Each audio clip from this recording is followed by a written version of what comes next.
Act 1. Introduction to Chaos. Is the world falling apart? Look around you. Chaos is everywhere. Cities buzzing with noise, screens flashing endless notifications, people fighting for scraps of power and meaning. It feels like the ground beneath you is crumbling, doesn't it? Like no matter how hard you try, you're lost, adrift in a storm with no compass. Maybe you're asking yourself, how do I find my way when everything, jobs, relationships, even truth itself, feels like it's slipping through my fingers? If that's you, this video isn't just a random click, it's a lifeline. Today, we're diving into the wisdom of two giants, Carl Jung and Friedrich Nietzsche, men who stared into the abyss of chaos and came back with answers. They didn't just survive it, they thrived in it. And their lessons? They're about to change how you see the world and yourself. Buckle up because we're going deep, and I promise, if you stick with me, you'll never look at chaos the same way again. Let's start with the obvious. Life feels like a mess. You wake up to a flood of bad news, wars, scandals, disasters. Your inbox is a battlefield of demands. Your social feed? A screaming match of opinions, ads, and influencers telling you who you should be. And that's just the outside world. Inside, it's worse. You're wrestling with doubts. Am I good enough? Am I doing this right? You're haunted by choices you didn't make, dreams you buried, fears you can't name. It's like you're carrying a storm in your chest and no one gave you a manual to calm it. You're not alone. Most people feel this way, even if they hide it behind perfect selfies or fake smiles. But here's the thing. Pretending it's fine won't help. Ignoring the chaos won't make it go away. So what will? That's where Jung and Nietzsche come in. Carl Jung was a psychologist who dug into the darkest corners of the human mind. He believed that chaos isn't just out there, it's inside you too. It's the parts of yourself you've pushed away, the fears and desires you've locked in a closet because they scare you. He called this your shadow, and he said it's the key to understanding why you feel so lost.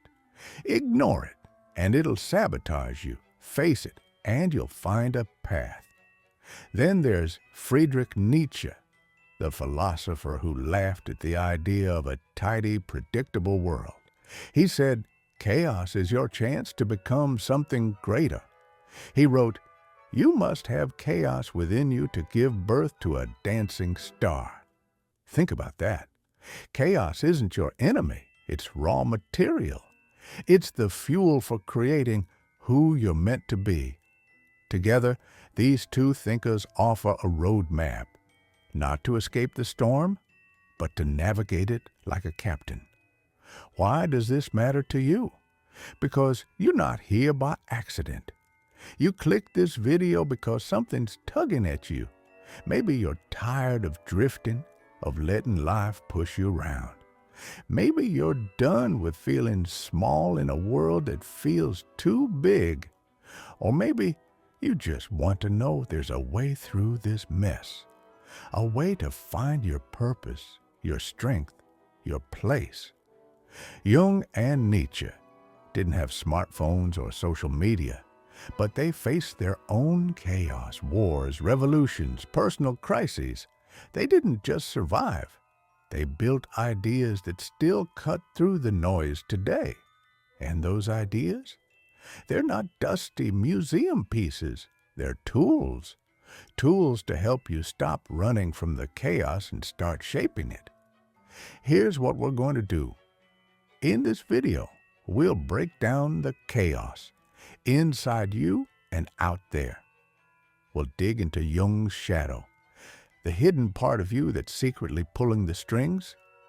We'll unpack Nietzsche's call to create your own meaning, to rise above the madness. And we'll tie it all together with steps you can take today to start finding your path. This isn't about fluffy promises or quick fixes.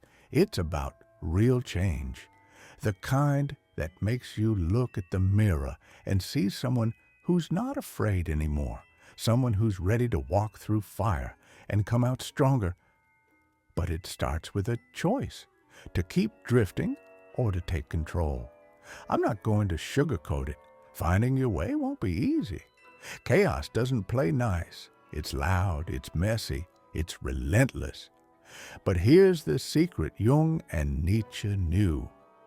Chaos isn't here to break you. It's here to test you, to forge you, to show you what you're made of.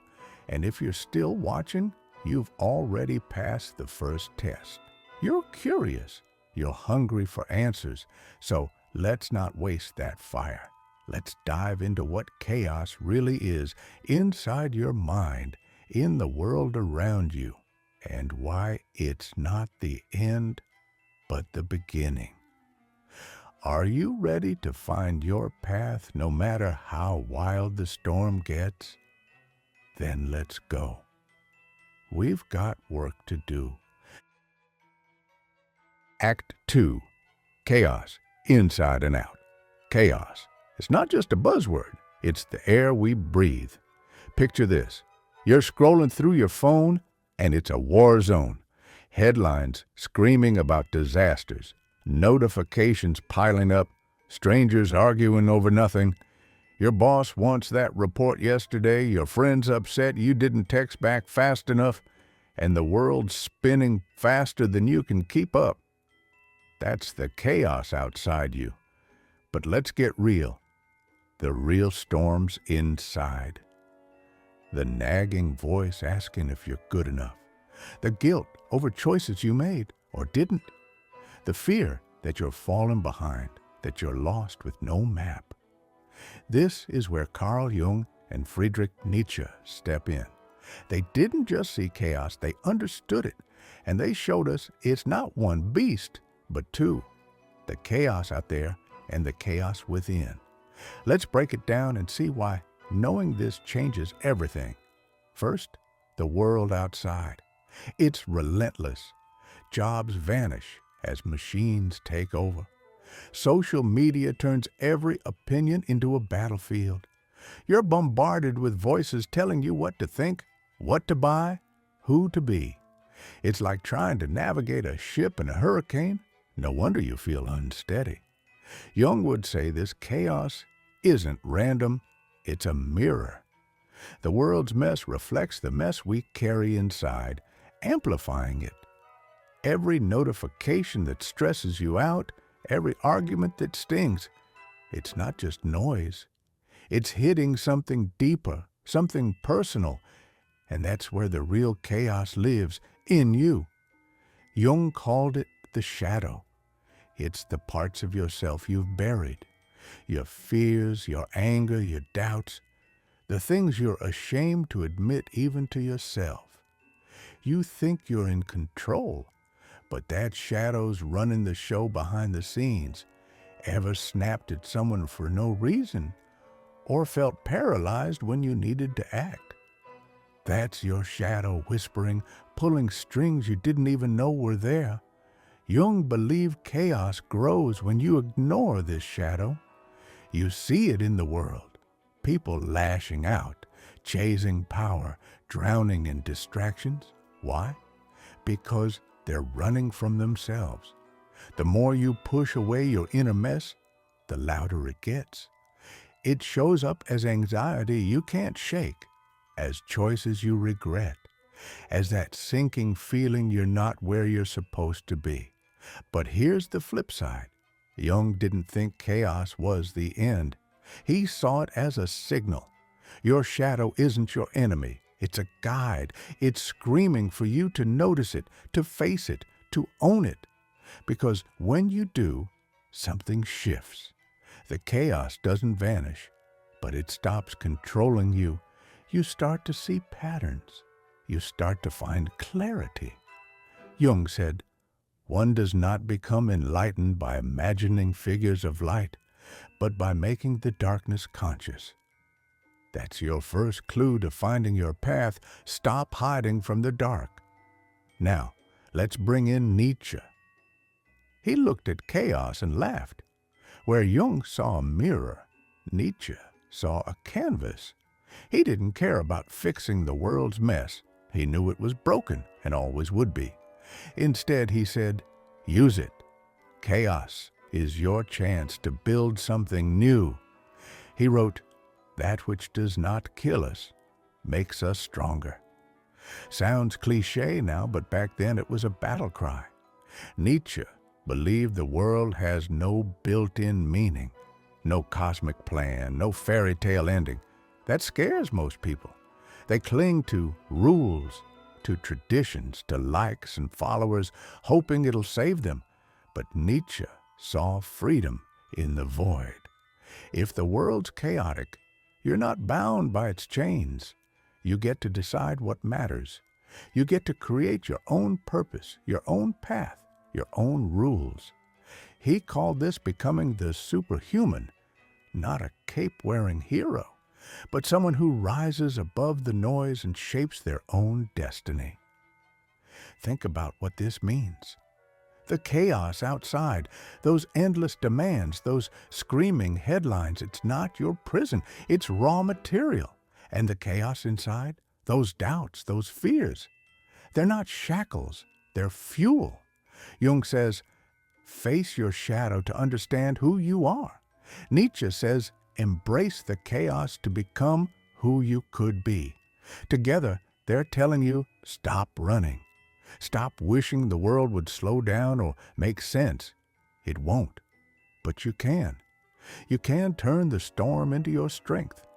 How? That's what we're diving into next. Jung's got a way to tame your inner chaos. Nietzsche's got a vision to forge your outer path. And when we put them together, you'll see chaos not as a threat, but as a doorway. Want to know how to step through it? Let's keep going. The real answers are just ahead. But here's the kicker. Chaos isn't just a problem. It's a teacher. Jung and Nietzsche didn't flinch from it. They leaned in. The world's noise, those endless alerts, conflicts, pressures, hits hard because it echoes your inner turmoil. Your shadow feeds on denial, growing louder until you listen. Nietzsche, though, saw chaos as freedom. No meaning? Good. You're not stuck following someone else's script. You can write your own. Together, they show you chaos is dual. It's the world's madness and your mind's battle. Ignore it, and it owns you. Face it, and it's yours to shape. Ready to see how? We're about to unpack Jung's shadow and Nietzsche's vision to turn this mess into your path. Act 3. Lessons from Jung, Meeting the Shadow. You've seen the chaos, outside in the world, inside your mind. It's loud, it's messy, and it's not going anywhere. But here's where things get interesting. Carl Jung didn't just point out the problem, he gave us a way through it. He called it the shadow, the hidden part of you that's been running the show from behind the curtain. Your fears, your shame, the things you've buried because they're too raw, too ugly, too real. That's what's fueling your inner storm. And Jung's big idea? You don't beat chaos by ignoring this shadow. You beat it by facing it head on. This isn't about fixing yourself or becoming perfect. It's about meeting yourself, all of yourself, and finding a path through the dark. Let's dive into what that means and how it can change everything for you. So, what's this shadow? Picture it like a basement in your mind, stuffed with everything you don't want to deal with. The anger you swallow when someone cuts you off. The insecurity you hide when you scroll through perfect lives online. The dreams you gave up because they felt too big, too risky. Maybe it's the resentment you feel toward a friend who always takes but never gives, or the guilt from a choice you made years ago that still stings. These aren't just random thoughts, they're pieces of you. Jung said everyone has a shadow, no exceptions. It's the stuff you push down because you think it makes you weak, bad, unlovable. But here's the truth. That shadow isn't your flaw. It's your fuel. It's the raw material of who you are. And ignoring it, that's what keeps you stuck, spinning in chaos, reacting to life instead of steering it. Why does this matter? Because your shadow's calling the shots when you least expect it. Ever wonder why you freeze up when you need to speak your mind? Or why you snap over something small, then hate yourself for it? That's your shadow leaking out. It's why you feel lost, like you're fighting a battle you can't see. Jung believed chaos grows when you deny these parts of yourself. You think you're being strong by bottling it up, but you're handing over control. The world's noise, those deadlines, dramas, demands, hits harder because it's poking at wounds you've never healed. Someone criticizes you, and it's not just their words, it's your shadow whispering, "They're right, you're not enough." You scroll past someone's highlight reel, and it's not just envy. It's your shadow reminding you of dreams you buried. The chaos outside is tough, but it's the chaos inside that's holding you hostage. Here's where Jung flips the script.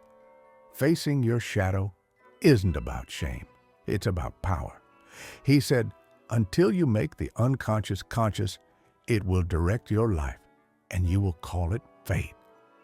That means you stop running from the dark and start exploring it.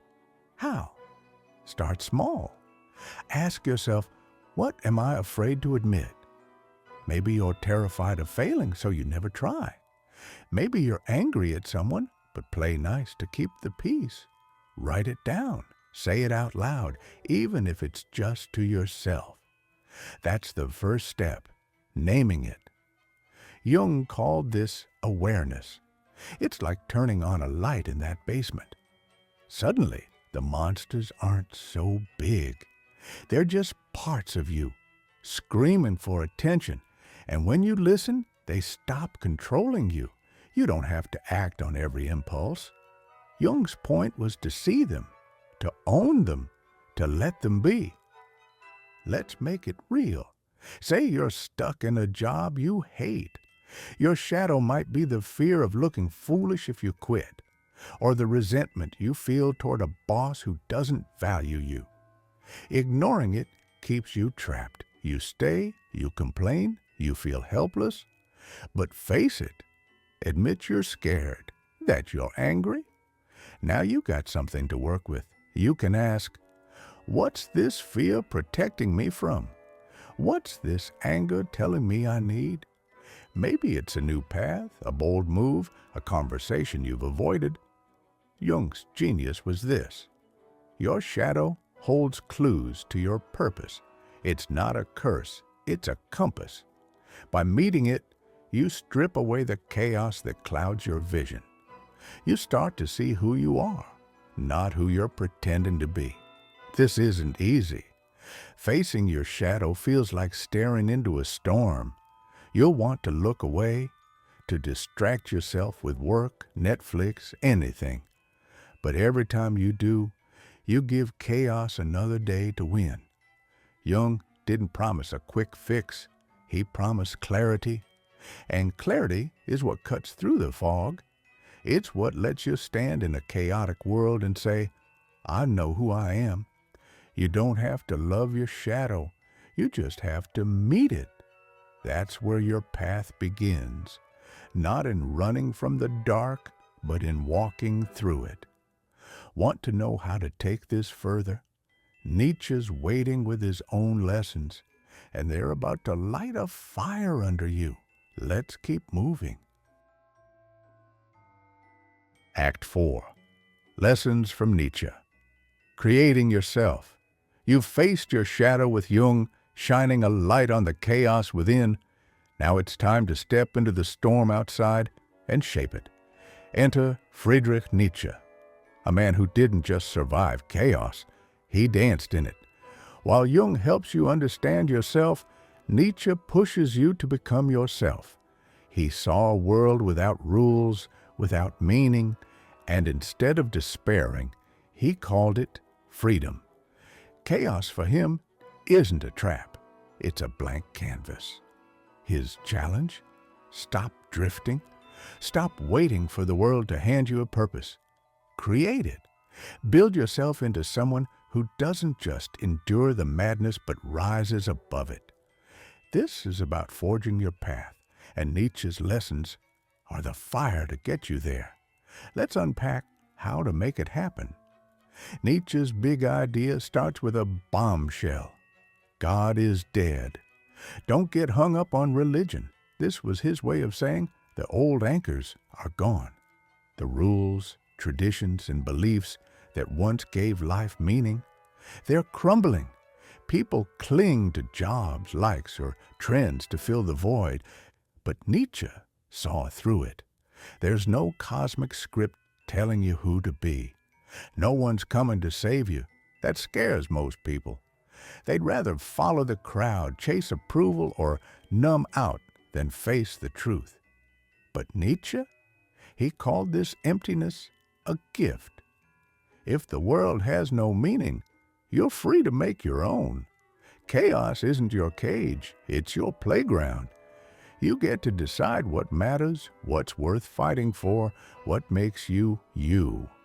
That's where your path begins, not in finding some pre-made destiny, but in creating one. What does this look like?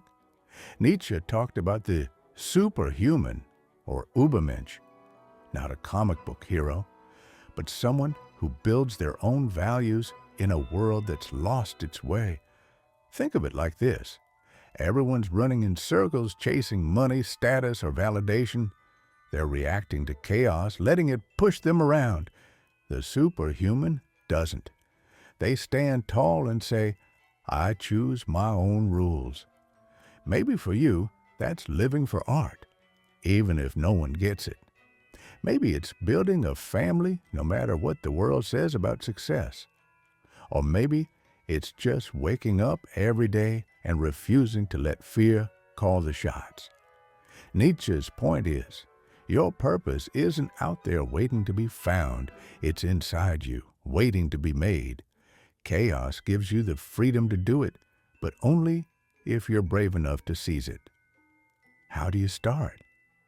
First, ditch the baggage. Nietzsche was brutal about this. Stop living for other people's expectations. Your parents want you to be a lawyer? Your friends expect you to always be the nice one? Society says you need a big house and a fancy title? Let it go. Those are chains, not goals. Ask yourself, what do I want? Not what's safe, not what's popular. What sets your soul on fire? Maybe it's starting a business, even if it might fail. Maybe it's walking away from a relationship that's draining you. Write it down. Say it out loud. That's your first act of creation, claiming what's yours. Nietzsche said, become who you are. That means peeling away the layers of shoulds and musts until you're left with the raw, real you. Second, embrace the struggle. Nietzsche didn't sugarcoat it. Creating yourself hurts. Chaos isn't a cozy place. You'll face doubt, rejection, moments where you wonder if you're crazy for going your own way. Good, that's the forge where strength is made. He wrote, that which does not kill us makes us stronger. Every time you choose your path over the easy road, you grow. Say you want to quit your soul-sucking job to chase a dream. People will call you reckless. You'll second-guess yourself at 2 a.m., but each time you push through, you're not just surviving. You're building a version of yourself that chaos can't touch. Nietzsche's superhuman isn't perfect. They're persistent. They fall, they bleed, they keep going. That's your power. This isn't about ignoring the world's chaos. It's about using it. Those screaming headlines, those endless demands, they're distractions, not destiny. You don't have to play their game. Nietzsche's call is to rise above, to carve your own space in the madness. Maybe you start small, cut out one toxic habit, one person who drags you down. Maybe you go big, move to a new city, start over. The point is, you decide, you create. You don't wait for permission. Jung showed you how to know yourself. Nietzsche shows you how to build yourself. Together, they're a blueprint for turning chaos into purpose. Want to see how it all comes together? We're almost there. Let's take the final step. Act 5, Uniting and the Challenge. You've walked through the fire. Jung showed you how to face your shadow, the fears, doubts, and hidden parts of yourself that fuel your inner chaos. Nietzsche threw you into the storm, daring you to create your own meaning, to rise above the world's madness and forge your path. Now, here we are, at the crossroads. This isn't just about understanding chaos or surviving it. It's about turning it into your ally, your forge, your canvas. Jung and Nietzsche don't just give you tools, they give you a vision of you standing tall in a world that's falling apart, not because you're untouched by it, but because you've learned to harness it. This final act is where it all comes together. Their ideas unite to show you how to find your way, not by escaping chaos, but by embracing it. And I'm throwing you a challenge, a real one, to start this journey today. Ready to become someone chaos can't break? Let's finish this strong. Let's start by pulling it all together. Jung's lesson is about acceptance. Your shadow, those messy, uncomfortable parts of you, isn't a flaw to fix. It's a map to who you are. When you face it, you stop fighting yourself. You stop letting guilt or fear pull your strings. Imagine waking up and knowing why you feel the way you do. That argument with your friend, it's not just about them. It's your shadow flaring up. Maybe a fear of being abandoned. That anxiety about your job, it's not just deadlines. It's your shadow whispering you're not enough. Jung says, see it, name it, own it. Suddenly, the chaos inside isn't a monster. It's a signal. It's telling you what needs attention, what needs to heal. And when you listen, you gain clarity. You're not reacting blindly anymore. You're choosing. That's power.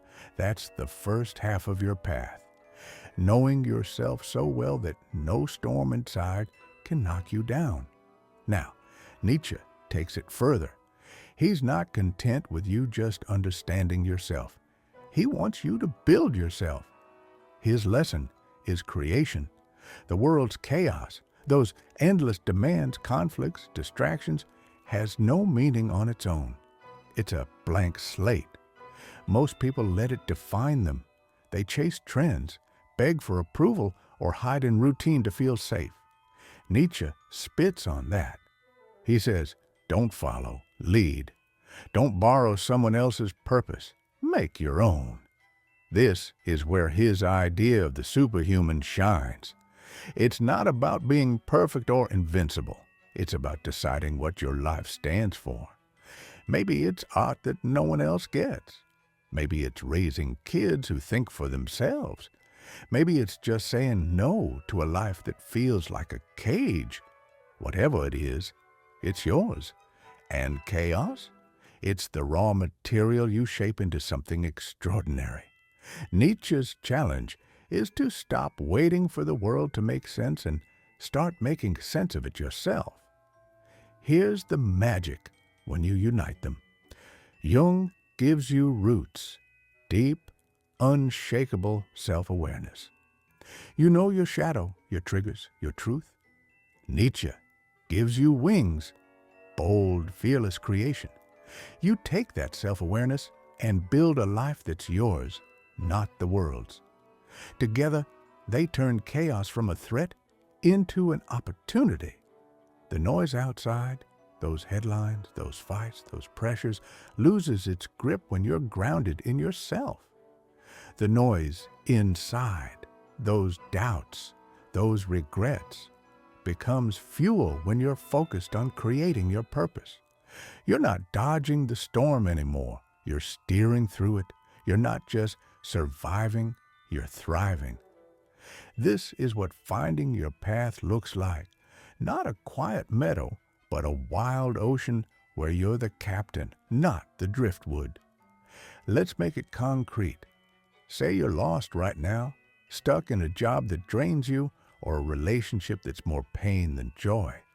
Jung would say, look at your shadow. Why are you staying? Is it fear of failure? Shame about being selfish? Write it down. Face it. Don't judge it. Just see it. That's your clarity. Then Nietzsche steps in. What do you want instead? Not what's easy, not what others expect, what lights you up. Maybe it's starting over somewhere new. Maybe it's fighting for something you've always wanted. Decide and act. Even a small step, quitting one toxic habit, having one honest conversation, starts the shift. Chaos doesn't care about your plans, but it respects your will. Every choice you make, rooted in Jung's awareness and fueled by Nietzsche's defiance, builds a path that's yours alone. Now, the challenge. I'm not letting you walk away with just ideas. You need to act today, right now. Grab a piece of paper or open your notes app. Write 2 things.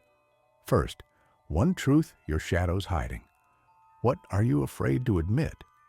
Maybe it's, I hate my job, or I'm terrified of being alone. Be honest. That's Jung's step.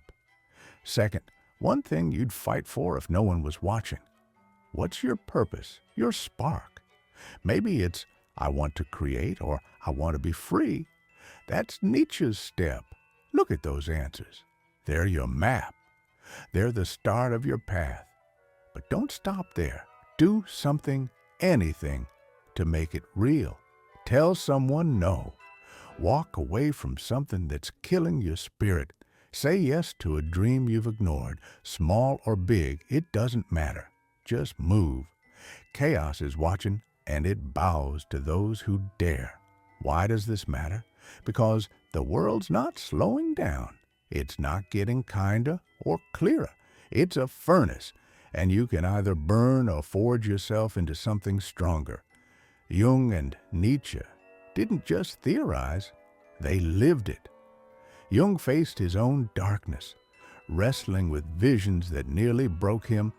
Nietzsche wrote his greatest works while sick, broke, and alone. They found their paths not because chaos spared them, but because they refused to let it win. You can too. You're not a victim of this world's madness or your mind's storms. You're a creator, a warrior, someone who can turn chaos into meaning, fear into fuel, doubt into direction. This isn't the end. It's the beginning. The path you're building won't be straight or easy. You'll stumble. You'll doubt. But every step you take, grounded in self-awareness and driven by your own purpose, makes you stronger. Chaos will always be there, but it's not your master anymore. It's your material. So here's my final push. Don't just watch this and nod. Act. Write those 2 answers. Your shadow's truth, your heart's purpose. Share them in the comments if you're brave enough. Say, I'm choosing my path. Let's start a movement of people who don't just survive chaos but shape it. Subscribe if you're ready for more, because the next video's diving deeper. You've got Jung's clarity and Nietzsche's fire. Now go use them. Your path is waiting.